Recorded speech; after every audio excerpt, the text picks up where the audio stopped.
yang namanya money politik itu tidak ada batasan.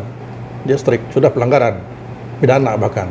Langsung pidana. Ada bukti, ada ini langsung. Antar caleg itu kan juga, karena kan persaingan mereka dan melaporkan juga antar mereka juga.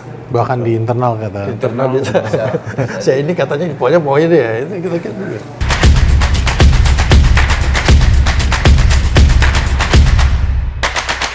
Assalamualaikum warahmatullahi wabarakatuh. Bang Satriadi, Ketua Bawaslu Provinsi Kalimantan Tengah. Di sini saya Rohan bersama Bang Sensi, Wakil Pemimpin Redaksi. Kita akan diskusi banyak, sekitar 30 menit ke depan, seperti apa sepak terjang kinerja Bawaslu Kalteng saat ini dan ke depan nanti. Sehat Bang? Alhamdulillah. Alhamdulillah sehat. Terima kasih nih Bang sudah meluangkan waktu gitu. Ingat Bang Satriadi ini, ingat momen perjuangan di lapangan dulu ya. Perjuangan di lapangan. Beliau ini juga mantan wartawan andalan di Provinsi Kalimantan Tengah seperti itu. Dan sekarang udah mengabdi sebelumnya di Komisi Informasi dan sekarang di Bawaslu udah 2 periode Bang ya? Masuk periode kedua. Oh, masuk periode. Bisa sampai 3 periode Bang? Tidak, maksimal 2 periode. Oh, maksimal 2 periode. Tapi nanti melebihi KPU presiden boleh lagi kan? KPU boleh aja nanti. Sama, ya kalau KPU boleh. KPU kan boleh aja. Ya, boleh. Bisa. KPU boleh, kemudian di lembaga lain ya, kan dia beda. Yang di Bawaslu-nya yang maksimal 2 periode. Oke. Seperti apa Bang? Di Bawaslu aktivitasnya sekarang lebih kemana dalam tahapan-tahapan pemilunya Bang? Iya, sebenarnya jadi penyelenggara, saya mau mengawalinya dengan penyelenggara pemilu ya, di Undang-Undang 7 2017 itu penyelenggara pemilu itu sebenarnya ada 3. Memang yang selama ini selalu dikenal ketika pemilu adalah KPU. Ya, padahal di Undang-Undang 7 2017 itu penyelenggara pemilu itu ada 3. KPU bagian teknis penyelenggaraannya, kemudian Bawaslu yang mengawasi proses pelaksanaan tahapan dan teknis dan sebagainya terkait dengan pemilu maupun pemilihan. Kemudian ada satu lagi Dewan Kehormatan Penyelenggara Pemilu yang bertugas untuk mengawasi 2 lembaga ini sebenarnya. Di pusat tuh Bang? Iya, dia hanya di pusat, kemudian di KPP, dibantu di daerah itu tim pemeriksa daerah namanya. Jadi memang tugasnya melihat dari sisi etik penyelenggara ini, etik dan sebagainya kan laporan di situ. Nah, soal Bawaslu ini karena dia tadi adalah satu kesatuan penyelenggara, tentu aktivitas kesibukannya ketika launching pertama tahapan pemilu misalnya pada Juni 2022 kemarin KPU, maka pada saat itulah juga aktivitas pengawasan itu mulai bergerak. Nah itu lagi image di masyarakat kita juga ketika pengawasan hanya misalnya pada saat hari H di pencoblosan saja, mengawasi itu atau paling mengawasi kampanye, bukan. Jadi proses itu ketika tahapan pemilu atau tahapan pemilihan sudah mulai, pada saat itulah proses pengawasan berjalan. Karena yang kita awasi juga penyelenggara, kita awasi proses, misal kawan-kawan KPU, apakah sudah sesuai misalnya aktivitas kegiatannya sesuai dengan regulasi prosedur yang ada. Itu kita pastikan itu harus sesuai asas netralitas, keadilan dan sebagainya. Itu kita pastikan juga. Nah itulah ya, sehingga kesibukan terus menerus ini sampai nanti 14 Februari 2024 misalnya untuk pemilu 2024 itu pencoblosannya, perhitungan proses dan sebagainya sampai nanti penetapan tingkat nasional. Jadi ini seiring sejalan dengan KPU loh Pak ya, dalam bahkan tahapan ya. Sederhananya di mana ada KPU di situ harus nempel gitu. Karena kita mengawasi juga mengawasi proses pelaksanaan, mengawasi proses yang dilaksanakan oleh kawan-kawan KPU. Benar tidak misalnya yang mereka lakukan nih? Kan gitu sederhananya. Jadi pemahaman selama ini Bawaslu ini hanya wasit pada saat pertandingan. Tidak. Jadi kita juga mengawasi proses dari awal itu. Misalnya kalau kita analogikan tadi kan pertandingan, kalau misalnya wasit, kita juga memproses aturan main yang dirumuskan ini sesuai tidak, sepakat tidak. Aturan kan kita sebelum main kan ada aturan main nih. Nah itu dipastikan disosialisasikan ke peserta memahami, kemudian yang mensosialisasikan benar nggak yang disampaikan yang disosialisasikan. Itu kita sehingga proses nanti ketika permainan ini berjalan ya sudah harus sesuai dengan aturan regulasi yang ada. Jadi sebenarnya bahkan kita itu istilah sederhananya bahkan harus lebih paham dari kawan-kawan KPU. Karena betul. regulasinya bukan hanya kita mempelajari undang-undang atau peraturan Bawaslu-nya atau Perbawaslu, tapi kita juga harus memahami dan pelajari peraturan KPU. Ya. Kalau kawan-kawan KPU mungkin dia tidak harus wajib kayak Perbawaslu-nya misalnya, tapi PKPU. Tapi kita harus paham karena aturan yang dibuat oleh KPU ini yang juga bagian yang harus diawasi. Penegakan aturan atau penegakan hukum jika KPU atau ada orang-orang yang melanggar aturan-aturan terkait pemilu itu kan bagian dari Bawaslu juga kan? Ya, misalnya gini, maka sering juga kita bagian dari tugas fungsi Bawaslu itu ketika misalnya ada istilah pelanggaran administratif. Maka yang dilaporkan oleh peserta, baik itu partai politik, calon legislatif misalnya, mereka melaporkan KPU karena misalnya dirugikan. Sederhana misalnya ada ketika kemarin tahapan penetapan daftar calon tetap. Ada yang TMS misalnya tidak memenuhi syarat. Itu bisa diadukan ke Bawaslu karena dianggap misalnya ada pelanggaran administratif oleh KPU. Maka menjadi kewenangan Bawaslu untuk memastikan apakah sesuai prosedur atau tidak. Kalau tidak misalnya ditemukan memang benar ada pelanggaran administratif, maka itu kan bisa saja permohonan diterima. Maka memerintahkan atau mewajibkan KPU untuk mengkoreksi itu. Ada kemarin Bang untuk di level provinsi atau kabupaten kota. Kalteng secara provinsi tidak ada. Kemudian ada beberapa kabupaten yang kemarin ada laporan kita proses sidang itu di Katingan. Katingan kan ada yang TMS itu kan, ada yang TMS. Ya sudah prosesnya, tinggal kalau putusan Bawaslu Katingan sudah. Kemudian pemohon dalam ini calon legislatif mengajukan koreksi kan prosedur itu koreksi ke Bawaslu RI. Oh jadi prosesnya sampai ke pusat. Iya, Bawaslu RI mengkoreksi putusan itu kalau mereka anggap belum puas dan sebagainya. Nanti setelah keluar koreksi, mereka selanjutnya terakhir itu adalah di PT UN. Sejauh ini Bang, kesiapan dari apa istilahnya Bawaslu beserta seluruh infrastrukturnya sampai ke wilayah kecamatan ya Bang ya? Bahkan kelurahan desa sudah terbentuk. Kelurahan desa sudah terbentuk. Ya kalau kesiapan kita sudah siap karena sebenarnya mulai tahapan awal itu Bawaslu sudah siap. Kemudian juga sampai saat ini sudah terbentuk di 1.571 kelurahan desa. Jadi setiap kelurahan desa 1.571 kelurahan desa karena di setiap satu kelurahan desa itu ada satu pengawas. Kemudian kalau Panwascam sudah lama sudah terbentuk duluan sebelumnya di 137 kecamatan. Bukan 136. Kalteng kan 136 kecamatan. Jadi setiap kecamatan itu ada 3 Panwascamnya. Tentu dibantu jajaran sekretariatnya. Nah, itulah personel sumber daya manusia yang nanti akan mengawasi proses pelaksanaan pemilu di Kalteng. Kita sudah siap. Nanti pada saat hari H, karena sesuai ketentuan 1 bulan sebelum masa hari pencoblosan itu nanti sudah ada pengawas TPS. Jadi di tiap TPS itu ada pengawas TPS-nya. Kita ada satu. Jadi jajaran itu lagi kesiapannya. Dan insya Allah nanti kita akan sebagai bentuk kesiapan kita ingin sampaikan ke publik Bawaslu sesuai dengan tingkatannya sampai tingkat bawah sudah siap mengawasi proses pelaksanaan pemilu 2024 terkhusus masuk masa kampanye. Terbuka, tertutup atau beda. Nanti yang bentuk ini kan saat ini adalah rapat dalam bentuk misalnya terbatas. Pertemuan terbatas, kemudian penyampaian alat peraga kampanye, bahan kampanye dan sebagainya, kalender, kartu nama dan sebagainya, baliho spanduk dan sebagainya. Nanti dalam bentuk rapat umum belum. Sekitar Januari, saya lupa persis tanggal.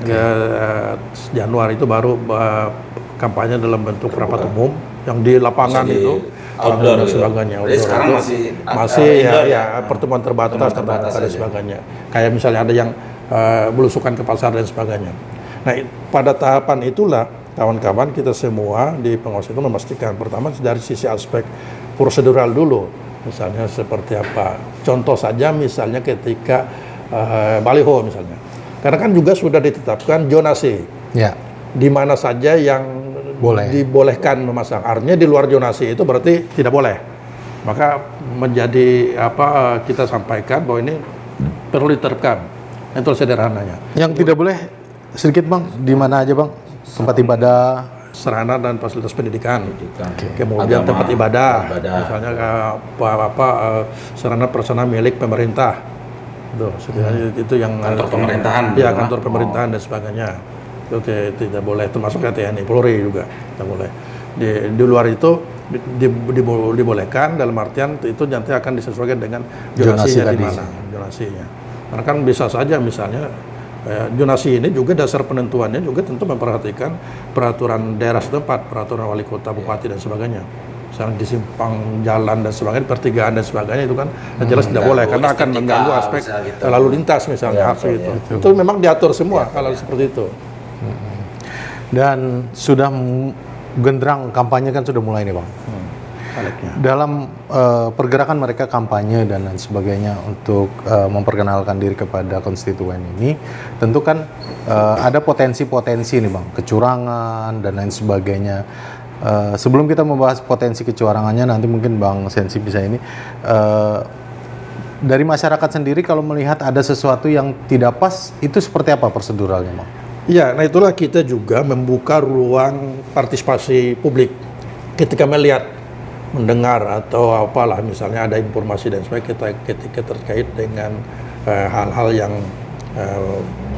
pelanggaran lah, boleh dikatakan seperti itu kan, terkait pemilu pelanggaran. Misalnya ada mendengar atau ada melihat dan sebagainya terkait dengan money politik contoh. Nah, prosedur tadi mereka bisa cepat menyampaikan atau menginformasikan ke jajaran pengawas kita, kan pengawas kita tadi ada sampai di tingkat kelurahan desa. Cuma memang kendalanya kalau di tingkat kelurahan desa itu kan agak kesusahan karena dia tidak ada sekretariat. Ya. Yang ada sekretariatnya yang jelas kelihatan, misalnya sekretariat kantor itu ada di kecamatan. Itu bisa menginformasikan. Atau itu tadi, daerah teknologi sekarang ini kan begitu cepat. Semua orang memiliki, hampir semua mayoritas kita kan memiliki Android, handphone dengan fasilitas Android misalnya. Bisa memvideo kan, bisa memfoto dan sebagainya. Dan itu bisa cepat diinformasikan. Ada pengaduannya Bang, nomor atau apa? Ada, kita membuka nomor pengaduan itu. Kita juga membuka posko pengaduan dan sebagainya selalu terbuka. Dan pertama tentu tidak dipungut biaya dan sebagainya. Kedua itu kita terbuka jam berapapun. 24 jam karena kita ada hotline itu. Kemudian berikutnya juga adalah sekiranya ini kan jadi persoalan juga kadang-kadang. Saya mau saja menginformasikan, tapi dirahasiakan. Nama saya dirahasiakan, boleh. Jadi nanti itu dilindungi hukumnya gitu. Iya, dilindungi hukum. Itu boleh. Misalnya jadi informasi ini bagi kami di jajaran pengawas ini kami jadikan sebagai temuan. Bahasanya temuan. Jadi karena jadi temuan pengawas bukan laporan ya. Bukan laporan. Jadinya kami temukan sebagai temuan. Dengan tentu akan lebih memudahkan bagi kami ketika dilengkapi dengan bukti-bukti dan sebagainya itu kan. Memang sering kadang-kadang kan hanya sifatnya informasi. Informasi kejadiannya misalnya, apalagi karena kan kejadiannya misalnya seminggu lebih, akan susah kita melacak ini. Nah itu kan, dan sifatnya informasi. Tapi kalau dilengkapi dengan bukti akan mudah bagi kita untuk mengkonfirmasi, mengklarifikasi hal itu. Termasuk misalnya juga, karena kan saya misalnya Bang Rohan, Bang Sensi, misalnya kadang-kadang kita nggak tahu nih di media sosial misalnya, termasuk dari media sosial kan netralitas ASN. Saya nggak tahu orang ini ASN atau enggak, tapi dia memposting misalnya caleg, like, share dan sebagainya. Saya nggak tahu, tapi masyarakat kan tahu, karena misalnya tetangga ini PNS nih, PNS. Nah itu bisa diinformasikan, jadi bisa di screenshot dan sebagainya, misalnya ini ternyata orang ASN. Itu bisa diproses. Itu bisa diproses. Nah gitu, jadi informasi-informasi seperti itu yang kita juga melihat, dan itu yang kita harapkan juga ini sekalian juga kemarin saya minggu kemarin di Kapuas itu di hadapan beberapa ASN termasuk camat, lurah, kita sampaikan soal netralitas ASN ini karena memang ini yang selalu menjadikan alasan adalah ketidaktahuan, katanya tidak boleh dan sebagainya. Bahkan sekarang Menpan RB itu kan sudah menginginkan bukan hanya like, share dan sebagainya, tapi simbol tangan misalnya, hanya boleh itu hanya kayak gini. Tidak boleh gini. Tidak boleh simbol tangan, karena itu mengindikasikan bentuk hubungan dan sebagainya. Nah, itu ini kan dikhawatirkan nanti akan tendensinya mendukung, mendorong itu hanya itu. Sampai ke situ. Apalagi yang soal like, share dan sebagainya. Media sosial ini kan sangat gampang dan mudah, yaitu tadi semua kita apalagi yang ASN kan rata-rata punya media sosial, minimal misalnya Facebook yang kadang sangat mudah, ada tetangga, istri, anak dan sebagainya, misal ponakannya ada, langsung dia like dan sebagainya, itu sudah tidak boleh. Iya, tidak boleh. Peraturan meski itu saudara dia, meskipun saudara, siapapun ya, siapapun, suami atau istri, tidak boleh like sekalipun, apalagi share, apalagi ditambah komen di situ kan, dukung dan sebagainya, sudah. karena dia status dia adalah abdi negara. Karena dia pasif. Netral. Termasuk misalnya kemarin muncul pertanyaan, ini untuk ketika misalnya nanti maju kepala daerah, suaminya maju kepala daerah, istrinya ASN atau PNS. Ini bagaimana? Dia kan harus mendukung suami untuk kampanye. Dia boleh kampanye dalam arti hadir kampanye itu, tapi pertama adalah nonaktif dulu, bukan nonaktif, cuti di luar taman. Kemudian sifatnya di situ dia pasif, tidak boleh mengenakan atribut baju, kaos dan sebagainya, simbol calon itu. Kemudian termasuk simbol dukungan, dia hanya pasif aja. Dia hanya misalnya kalau di panggung itu dia hanya duduk, dia ingin menunjukkan bahwa saya adalah istri dari, istilahnya kayak gitu aja. Dia pasif sifatnya. Menunjuk tampang gitu. Ya, tidak menunjukkan bentuk dukungan aktif gitu. Dia pasif aja. Nah itu. Jadi sampai kayak gitu sebenarnya. Dan sering saya sampaikan ketika misalnya Bawaslu harus tegas menindak melakukan itu. Ini bukan Bawaslu yang buat aturan, tapi memang ada undang-undang ASN, ada peraturan Menteri Dalam Negeri, ada undang-undang Menpan RB. Misalnya tidak kita hanya melihat memang dia ada proses yang tidak boleh. Dan proses itu ketika kita memproses misalnya kayak ASN-nya, kita menyampaikan hasil klarifikasi, hasil kita klarifikasi dan sebagainya, kita sudah dapatkan misalnya bentuk pelanggaran dan sebagainya, nanti akan kita sampaikan ke Komisi ASN. Nanti Komisi ASN yang akan menjatuhkan sanksi. Ya. Jadi aparat ini sangat ini sekali Bang ya. Dan benar-benar diawasi. Iya. Ya, itu tadi memang harus ya itu tadi karena di samping memang proses undang-undang berdasarkan undang-undang pemilu dan sebagainya, juga ada undang-undang lainnya yang dari aparat dan sebagainya, termasuk ya TNI, Polri, ASN dan sebagainya. Termasuk ya ada juga karena ada di larangan di Undang-Undang 7 2017 tentang pemilu itu misalnya kepala desa dan aparat desa. Ya betul. Kemarin ngomong tentang aparat desa ya. Kan sesuai Undang-Undang Pemilu nomor 7 tahun 2017 yang mengatur tentang pemilu itu. Kemarin kebetulan isu nasional ya, kebetulan di pusat itu. Abdesi. Itu mereka ya walaupun sebenarnya ada bantahan dari ketuanya bahwa itu bukan bentuk dukungan. Itu yang di Gelora Bung Karno itu Bang. Gelora Bung Karno itu. Dan awalnya memang undangannya mereka sebenarnya mau beri dukungan sebenarnya, tapi pada perkembangan mereka membantah bahwa itu bukan dukungan, hanya silaturahmi. Silaturahmi nasional gitu. Terus terlepas dari bukti-bukti yang ada mereka sudah ajukan, tapi kita sudah diproses oleh Bawaslu pusat ya. Tapi bagaimana Pak Bawaslu provinsi menyikapi itu? Siapa tahu ada juga 1.500 Bang di Kalteng. Iya di Kalteng itu 1.500. Siapa tahu ada yang dari Kalteng ikut, terus balik dari sana mereka menyuarakan, membawa suara bahwa kita harus dukung capres tertentu karena secara nasional sudah menggemakan ini calon ini. Bagaimana Bawaslu provinsi menyikapi ini? Di Kalteng ya kita ingatkan juga, kan sudah masuk masa kampanye, sudah masa kampanye juga, itu juga akan semakin ancamannya bahkan pidana. Oh sampai pidana ada juga. Ada ancaman pidana, denda uang dan sebagainya akan ada itu di Undang-Undang 7 2017 itu kan juga disebutkan. Itu yang selalu kita ingatkan ke para pemerintah desa itu dan termasuk kayak kepala desanya juga. Sebagai contoh mungkin Bang, pelanggaran yang berpotensi pidana itu seperti apa Bang? Ya, tadi ikut serta berkampanye sudah pidana, ada disebutkan itu. Pidananya seperti apa Bang? Administratif bisa kurungan penjara maksimal 1 tahun dan denda uang 12 juta. Udah sampai sebegitu Bang? Itu prosesnya kan, pidananya. Kurungan penjara itu 1 tahun. Karena kan dianggap pidana pemilu. Dengan lagi perangkat desa itu, Mas, perangkat desa itu kan mereka bisa dilibatkan juga, bisa bahkan terlibat langsung sebagai penyelenggara pemilu di tingkat desa juga. Tidak boleh. Kalau di tingkat desa itu kan RT terus bukan yang perangkat kan mereka di perangkat desa itu kan misalnya KAUR dan sebagainya itu yang di situ kan. BPD. Ya termasuk BPD. Itu nggak boleh mereka jadi KPPS. Kalau PS itu kan penyelenggaraan, bukan dia ikut di politik kampanye dan sebagainya. Memang kan gini juga, kemarin juga muncul pertanyaan, kami kan desa, termasuk camat misalnya, camat dan kepala desa. Misalnya ketika ada orang berkampanye, kan kayak tamu nih sebagainya. Ya. apalagi yang berkampanye kebetulan incumbent misalnya atau bahkan atau ya anggota DPRD sekarang. Itu ya misalnya nih kepala di desa itu kan nih untuk pertemuan terbatas nih menggunakan balai desa atau apa. Jadi prinsipnya kan gini, atau ruang pertemuan kecamatan misalnya. Prinsipnya gini, kalau satu dibolehkan, semua harus dibolehkan. Oke. Kalau tidak semuanya. Kalau dan itu menggunakan asas keadilannya. Rumah kepala desa. Rumah nggak boleh itu kalau rumah itu kan nggak boleh. Fasilitas publik yang memang kalau misalnya itu memang diizinkan boleh karena tidak ada tempat misalnya. Boleh ya, tidak harus boleh, tidak ada perlakuan pembedaan dan sebagainya. Oh, kami memakai ini hari ini. Ternyata besoknya ada partai lain atau ada kandidat lain boleh misalnya. Memang untuk yang itu adalah tidak dibolehkan, sudah sekalian adil gitu kan, sebenarnya itu mengamankan itu. Saya kira ini juga bisa dipahami oleh camat dan sebagainya. Oke, ini ada fenomena menarik juga soal sebelum masa kampanye kemarin di mana banyak caleg kita yang diduga melanggar terkait APK, alat peraga kampanye dan sebagainya.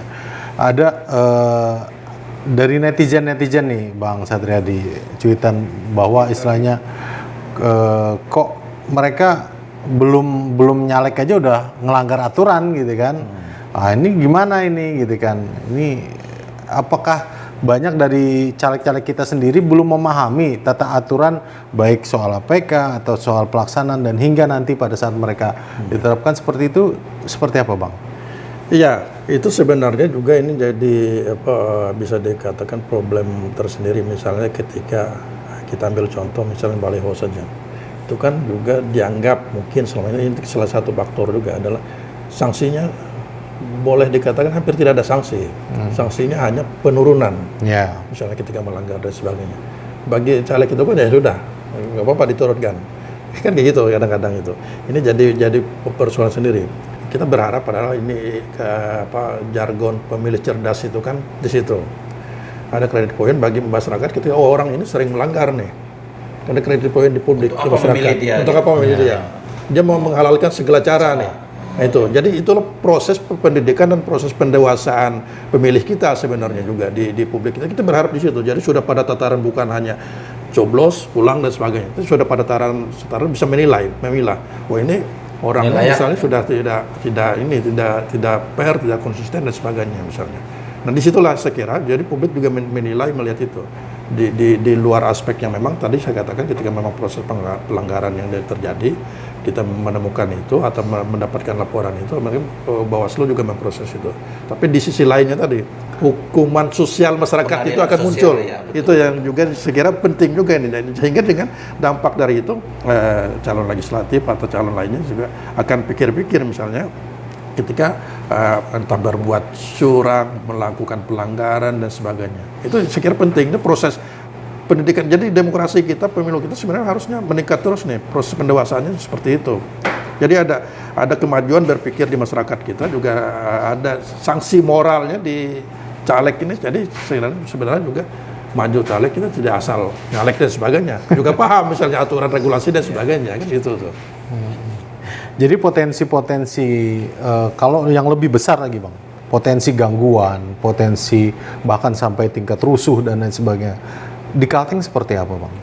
Ya, jadi di Bawaslu itu secara nasional kita juga menyusun indeks kerawanan pemilu maupun pilkada kalau pada saat nanti pilkada secara nasional, dan indeks kerawanan pemilu itu secara nasional itu kan berdasarkan juga penyusunan indeks kerawanan dari masing-masing daerah, provinsi, kabupaten, kota.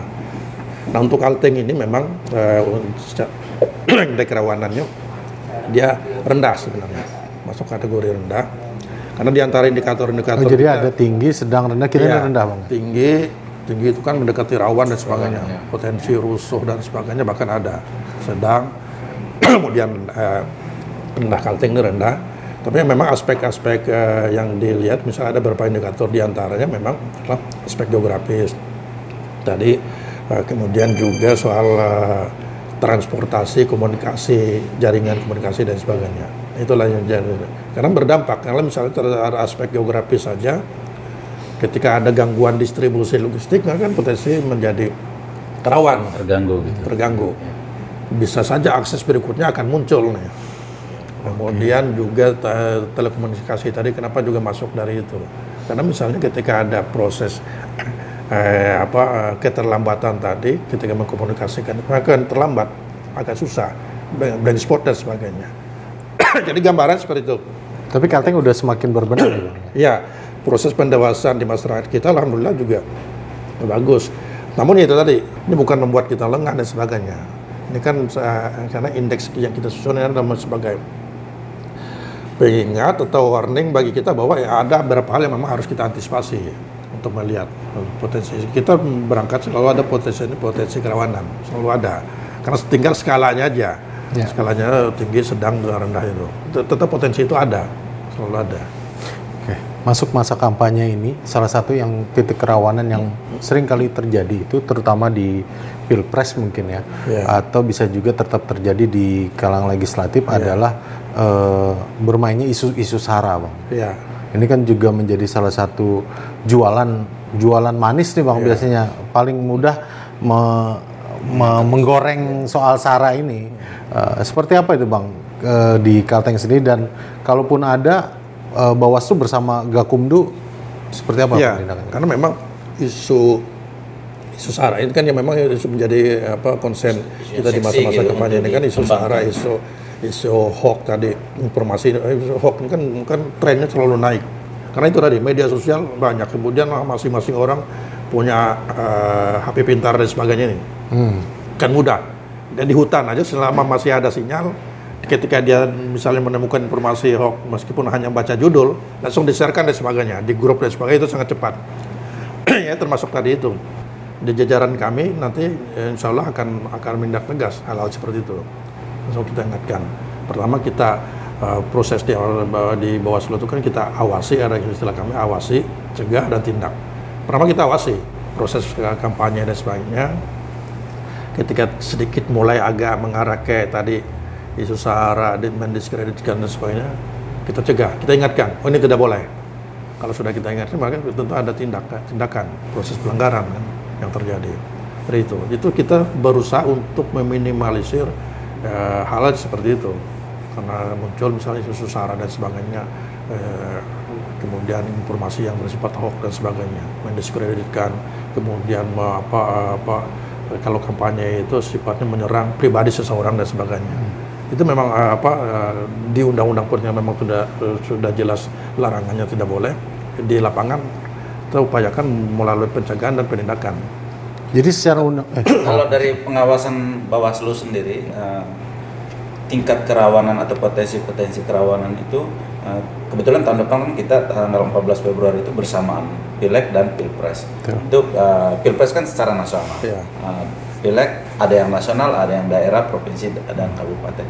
Dilihat dari tingkat kerawanan itu, Pilpres jika dibandingkan Pilpres dan Pileg, kira-kira yang mana yang lebih berpotensi, lebih tinggi? Karena seperti kita lihat di media sosial dan juga di TV, ada kemarin kebetulan antar caleg, pendukung caleg saling nyerang.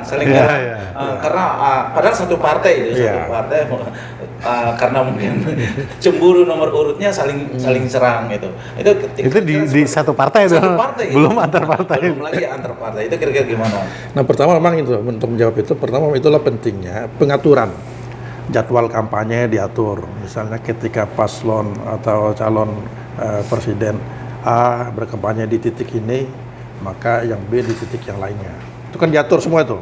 Dan oleh KPU itu dari jadwal kampanye itu. Termasuk yang caleg tadi itu diatur.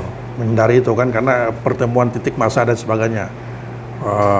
Misalnya kalau kita di Palangkaraya ini kan ada yang di Mantike, kemudian potensinya ada di Tilong, kemudian pergeseran itu potensi muncul, apalagi jam dan waktunya sama misalnya.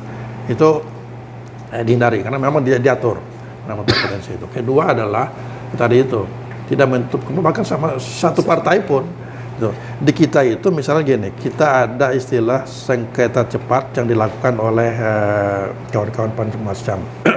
Contoh sengketa cepatnya gini, ketika baliho atau spanduk, yang satunya memasang di situ, kemudian masang lagi di situ, lagi yang lainnya tertutup dan itu kan akan saling memunculkan konflik itu sengketa. Nah, itu proses sengketa cepat yang dilakukan di lapangan, proses mediasi dan sebagainya itu diatur. Bang, selain SARA yang seksi tadi nih, Bang. Ini juga sama seksinya nih, Bang. Dan cenderung berulang soal money politik, Bang. Fenomena money politik itu juga tidak bisa kita hindari di wilayah kita, Bang. Itu sangat masif juga dugaannya. Bukan hanya dugaan, mungkin memang sudah menjadi sebuah hal yang umum di masyarakat. Batasan-batasannya seperti apa itu, Bang? Dan seperti apa konsekuensi-konsekuensi bagi si calon legislatif, bagi si penerima dan lain sebagainya? Fenomena ini, Bang. Sebenarnya kalau yang namanya money politik itu tidak ada batasan, dia strict, sudah pelanggaran, pidana bahkan. Langsung, Bang. Langsung pidana. Ada bukti, ada bukti, ini langsung. Ya memang itu, itu tadi, Bang Ron. Jadi gini, kadang-kadang kan kita juga persoalan proses, karena kan kalau dia terkait dengan pidana pemilu, proses mekanisme prosedur, ya, ini prosedur, saya bicara prosedur dulu, di Bawaslu itu, baik itu laporan maupun temuan, kita proses di sana, kemudian kita buat kajiannya, memenuhi unsur pidananya, kemudian nanti dibahas bersama yang kami disebutkan dari sentra Gakumdu. Ya. Gakumdu itu kan penegakan hukum terpadu yang di sana melibatkan ada unsur kejaksaan dan kepolisian. Oke. Bisa saja di proses ini karena ada perdebatan juga, ada rapat beberapa tahapan. Menurut Bawaslu terpenuhi unsur, lengkap bukti dan sebagainya, bisa saja menurut kejaksaan atau kepolisian ini belum cukup bukti. Nah itu perdebatannya panjang. Bisa juga malah sebaliknya, menurut kepolisian ini lengkap, ini bisa diproses. Menurut Bawaslu nggak memenuhi unsur, misalnya, kayak gitu. Itu sampai panjang proses itu kan. Nah, termasuk ya tadi money politik. Sehingga itu tadi, kalaupun sudah selesai di situ, baru proses berikutnya di sidang di pengadilan. Nah, ini kan selalu isu muncul nih, money politik dan sebagainya. Itu kan tadi yang saya katakan tadi, ada dua, kalau tidak temuan oleh Bawaslu, laporan. Ya. Laporan kadang-kadang memang kita banyak menerima laporan itu, tapi itu tadi kurang buktinya. Kalau di aparat penegak hukum itu kan, kalau kurang dari dua minimal alat bukti tidak bisa. Kalau misalnya sekedar foto misalnya, tidak bisa. Uangnya tidak ada misalnya. Kan itu ya, uangnya tidak ada kan bukti barang dan sebagainya. Nah, kan itu panjang ceritanya itu. Itu pertama. Kedua, kalau kita juga ya itu tadi ya saya katakan, kita ini kan terbatas. Keterbatasan dari sisi jumlah sumber daya manusianya.